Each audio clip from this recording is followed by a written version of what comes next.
بھائی صدر ترکیہ طیب اردوان صاحب کو ہماری تمام معاملات پر بہت ہی سیر حاصل گفتگو ہوئی.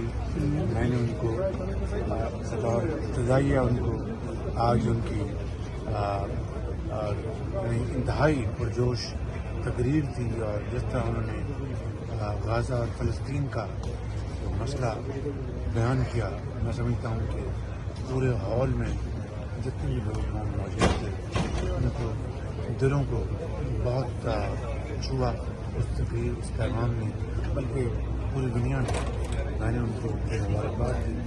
اور پھر پاکستان اور ترکیہ کے درمیان جو ہمارے برادرانہ تعلقات ہیں ان کے بارے میں تمام پہلوؤں پر گفتگو ہوئی اور انشاءاللہ انہوں نے مجھے فرمایا کہ وہ جلد پاکستان کے دورہ آئی ایم ایف سے آپ کی میٹنگ ہونے والی ہے اور غالباً ریلیز بھی ہونے والا ہے سلسلہ. تو کیا آپ کیا توقعات رکھتے ہیں آئی ایم ایف سے؟ نئی کنڈیشنلٹیز یا اپروول؟ کل بورڈ کی میٹنگ ہے آئی ایم ایف کی.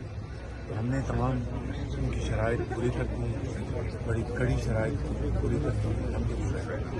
اس میں پھر یہ بات کہنا چاہتا ہوں، دل کی ادا اور گہرائیوں سے اور شکریہ ادا کرنا چاہتا ہوں اپنے انتہائی اعتماد برادر ملک سعودی عربیہ کا، چین کا اور یو اے ای کا، کہ ان کے تعاون کے بغیر یہ ممکن نہیں تھا.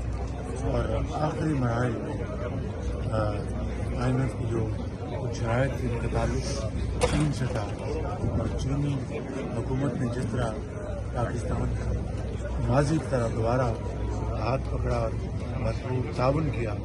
میں چینی لیڈرشپ سر آپ نے پاکستان کا تشخص بحال کیا دنیا میں. سر آپ نے سعودی عرب کا بہت شکر گزار ہوئی. سر آپ نے پاکستان کو عالمی پڑھائی سے باہر نکالا، دوسرا حکومت نے دنیا سے آپ نے آ کے تشخص بحال کیا پاکستان کا. آپ کیسا دیکھ رہے ہیں آپ کا جیسے ملاقات ہے؟ اللہ تعالیٰ کا بے پناہ فضل و کرم ہے. اجتماعی کاوشوں سے ہماری حکومت نے مل کر، حکومت کے اداروں نے مل کر ہم نے جو معاشی چیلنجز کو نہ صرف قبول کیا بلکہ دن رات محنت کر کے آہستہ آہستہ معاشی جو اشاری ہیں ان میں بتدریج بہتری آ رہی ہے. آپ دعا کریں کہ اللہ تعالیٰ ہمارا جو رخ ہے وہ صحیح سمت رکھے اور ہمیں توفیق دے کہ پاکستان کے عوام کی حت المقدور خدمت